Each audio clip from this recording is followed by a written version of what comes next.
Hello and welcome to another episode of Mike Reads. Tonight we'll be continuing our series on Adam Smith's The Wealth of Nations with yet another episode in Chapter 11, which is entitled On the Rent of Land. Tonight we will begin with the subsection entitled Variations in the Proportion Between the Respective Values of Gold and Silver, which is within Part 3 of this chapter of the variations in the proportion between the respective values of that sort of produce which always affords rent and of that which sometimes does and sometimes does not afford rent. So as mentioned before with this chapter, we are in the middle of a slog. I will post a link to when we get to the end of this in terms of the slog, which is referring to Smith's history of the variations in price of silver. So without further ado, let's go ahead and dive into this subsection.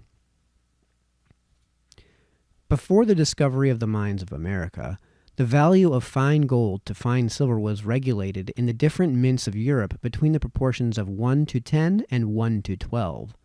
That is, an ounce of fine gold was supposed to be worth from 10 to 12 ounces of fine silver. About the middle of the last century, it came to be regulated between the proportions of 1 to 14 and 1 to 15. That is, an ounce of fine gold came to be supposed to be worth between 14 and 15 ounces of fine silver. Gold rose in its nominal value, or in the quantity of silver which was given for it. Both metals sunk in their real value, or in the quantity of labor which they could purchase, but silver sunk more than gold. Though both the gold and silver mines of America exceeded in fertility all those which had ever been known before, the fertility of the silver mines had, it seems, been proportionably still greater than that of the gold ones. The great quantities of silver carried annually from Europe to India have, in some of the English settlements, gradually reduced the value of that metal in proportion to gold. In the mint of Calcutta, an ounce of fine gold is supposed to be worth 15 ounces of fine silver, in the same manner as in Europe. It is in the mint perhaps rated too high for the value which it bears in the market of Bengal. In China, the proportion of gold to silver still continues as 1 to 10 or 1 to 12. In Japan, it is said to be as 1 to 8. The proportion between the quantities of gold and silver annually imported into Europe, according to Mr. Megan's account, is as 1 to 22 nearly, that is, for 1 ounce of gold, there are imported a little more than 22 ounces of silver. The great quantity of silver sent annually to the East Indies reduces, he supposes, the quantities of those metals which remain in Europe to the proportion of 1 to 14 or 15, the proportion of their values. The proportion between their values, he seems to think, must necessarily be the same as that between their quantities, and would therefore be as 1 to 22 were it not for this greater exportation of silver. But the ordinary proportion between the respective values of two commodities is not necessarily the same as that between the quantities of them which are commonly in the market. The price of an ox, reckoned at 10 guineas, is about 80 times the price of a lamb, reckoned at 3 shillings 6 pence. It would be absurd, however, to infer from thence that there are commonly in the market 80 lambs for 1 ox, and it would be just as absurd to infer, because an ounce of gold will commonly purchase from 14 to 15 ounces of silver, that there are commonly in the market only 14 or 15 ounces of silver for 1 ounce of gold. The quantity of silver commonly in the market, it is probable, is much greater in proportion to that of gold than the value of a certain quantity of gold is to that of an equal quantity of silver. The whole quantity of a cheap commodity brought to market is commonly not only greater, but of greater value than the whole quantity of a dear one. The whole quantity of bread annually brought to market is not only greater, but of greater value than the whole quantity of butcher's meat. The whole quantity of butcher's meat than the whole quantity of poultry, and the whole quantity of poultry than the whole quantity of wild fowl. There are so many more purchases for the cheap than for the dear commodity that not only a greater quantity of it, but a greater value can commonly be disposed of. The whole quantity, therefore, of the cheap commodity must commonly be greater in proportion to the whole quantity of the dear one than the value of a certain quantity of the dear one is to the value of an equal quantity of the cheap one. When we compare the precious metals with one another, silver is as cheap and gold a dear silver is a cheap and gold a dear commodity. We ought naturally to expect, therefore, that there should always be in the market not only a greater quantity, but a greater value of silver than gold. Let any man who has little of both compare his own silver with his own gold plate, and he will probably find that not only the quantity, but the value of the former greatly exceeds that of the latter. Many people, besides, have a good deal of silver who have no gold plate, which, even with those who have it, is generally confined to watch cases, snuff boxes, and such like trinkets, of which the whole amount is seldom of great value. In the British coin, indeed, the value of the gold preponderates greatly, but it is not so in that of all countries. In the coin of some countries, the value of the two metals is nearly equal. In the Scotch coin, before the union with England, the gold preponderated very little, though it did somewhat, as it appears by the accounts of the mint. In the coin of many countries the silver preponderates. In France, the largest sums are commonly paid in that metal, and it is there difficult to get more gold than what is necessary to carry about in your pocket.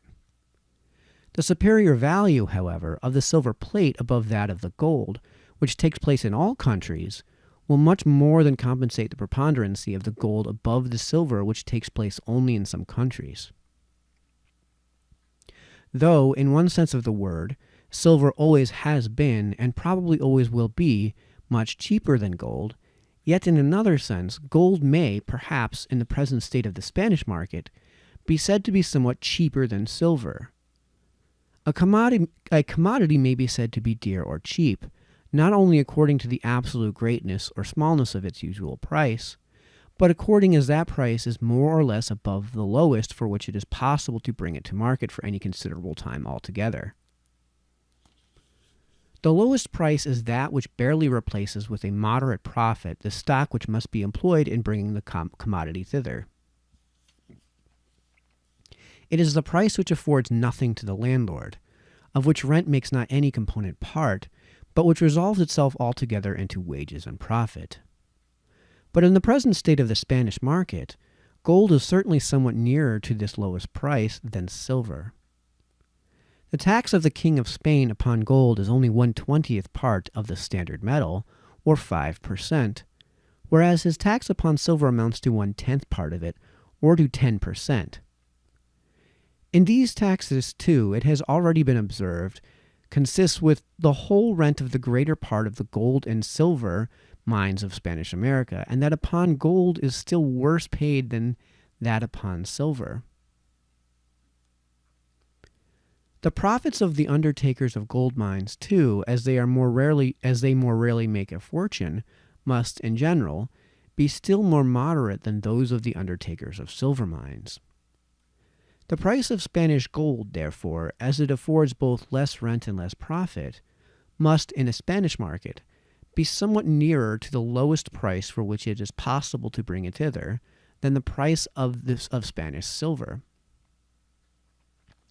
When all expenses are computed, the whole quantity of the one metal, it would seem, cannot, in the Spanish market, be disposed of so advantageously as the whole quantity of the other. The tax, indeed, of the King of Portugal upon the gold of Brazils is the same with the ancient tax of the King of Spain upon the silver of Mexico and Peru, or 1/5 part of the standard metal. It may, therefore, be uncertain whether to the general market of Europe the whole mass of American gold comes at a price nearer to the lowest for which it is possible to bring it thither than the whole mass of American silver. The price of diamonds and other precious stones may, perhaps, be still nearer to the lowest price at which it is possible to bring them to market than even the price of gold. Though it is not very profitable that any part of a tax which is not only imposed upon one of the most proper subjects of taxation, a mere luxury and superfluity, but which affords so very important a revenue as the tax upon silver, will ever be given up as long as it is possible to pay it, yet the same impossibility of paying it, which in 1736 made it necessary to reduce it from 1/5 to 1/10, may in time make it necessary to reduce it still further, in the same manner as it made it necessary to reduce the tax upon gold to 1/20. That the silver mines of Spanish America, like all other mines, become gradually more expensive in the working on account of the greater depths at which it is necessary to carry on the works, and of the greater expense of drawing out the water and of supplying them with fresh air at those depths, is acknowledged by everybody who has inquired into the state of those mines. These causes, which are equivalent to a growing scarcity of silver, for a commodity may be said to grow scarcer when it becomes more difficult and expensive to collect a certain quantity of it, must, in time, produce one or other of the three following events. The increase of the expense must either, first, be compensated altogether by a proportionable increase in the price of the metal, or, secondly, it must be compensated altogether by a proportional diminution of the tax upon silver, or, thirdly, it must be compensated partly by the one and partly by the other of those two expedients. This third event is very possible. As gold rose in its price in proportion to silver, notwithstanding a great diminution of the tax upon gold, silver might rise in its price in proportion to labor and commodities, notwithstanding an equal diminution of the tax upon silver. Such successive reductions of the tax, however, though they may not prevent altogether, must certainly retard, more or less, the rise of the value of silver in the European market. In consequence of such reductions, many mines may be wrought which could not be wrought before because they could not afford to pay the old tax. And the quantity of silver annually brought to market must always be somewhat greater, and therefore the value of any given quantity somewhat less than it otherwise would have been. In consequence of the reduction in 1736, the value of silver in the European market, though it may not at this day be lower than before the reduction, is probably at least 10% lower than it would have been had the court of Spain continued to exact the old tax. That, notwithstanding this reduction, the value of silver has, during the course of the present century, begun to rise somewhat in the European market. The facts and arguments which have been alleged above dispose me to believe, or more properly to suspect and conjecture, for the best opinion which I can form upon the subject scarce, perhaps, deserves the name of belief. The rise, indeed, supposing there has been any, has hitherto been so very small that after all that has been said, it may, perhaps, appear to many people uncertain, not only whether this event has actually taken place, but whether the contrary may not have taken place, or whether the value of silver may not still continue to fall in the European market.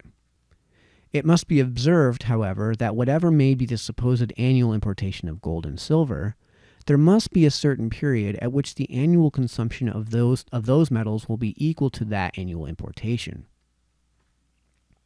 Their consumption must increase as their mass increases, or rather in a much greater proportion. As their mass increases, their value diminishes. They are more used and less cared for, and their consumption consequently increases in a greater proportion than their mass. After a certain period, therefore, the annual consumption of those metals must, in this manner, become equal to their annual importation, provided that importation is not continually increasing, which in present times is not supposed to be the case. If, when the annual consumption has become equal to the annual importation, the annual importation should gradually diminish, the annual consumption may, for some time, exceed the annual importation. The mass of those metals may gradually and insensibly diminish, and their value gradually and insensibly rise, till the annual importation becoming again stationary, the annual consumption will gradually and insensibly accommodate itself to what that annual importation can maintain. grounds of the suspicion that the value of silver still continues to decrease. The increase of the wealth of Europe and the popular notion that, as the quantity of precious metals naturally increases with the increases of wealth, so their value diminishes as their quantity increases, may perhaps dispose many people to believe that their value still continues to fall in the European market, and that still gradually increasing price of many parts of the rude produce of land may confirm them still further in this opinion.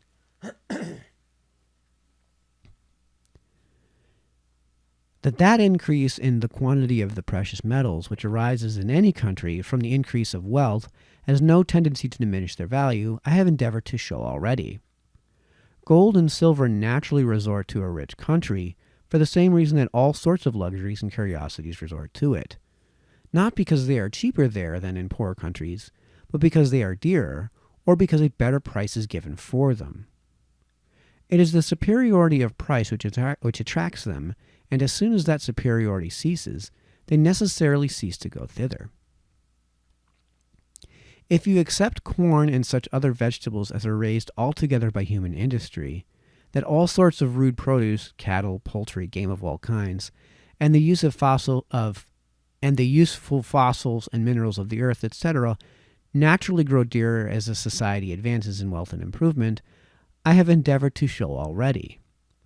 Though such commodities, therefore, come to exchange for a greater quantity of silver than before, it will not from thence follow that silver has become really cheaper, or will purchase less labor than before, but that such commodities have become really dearer, or will purchase more labor than before. It is not their nominal price only, but their real price which rises in the progress of improvement. The rise of their nominal price is the effect, not of any degradation of the value of silver, but of the rise in their real price. Okay, we're going to stop tonight's reading there. We will continue in the next read with the subsection, different effects of the progress of improvement upon three different sorts of rude produce, tomorrow. And in that section, they've divided up the three different sorts into three different sections. So the next read will be a relatively long one. So until the next time, this has been Mike, signing off.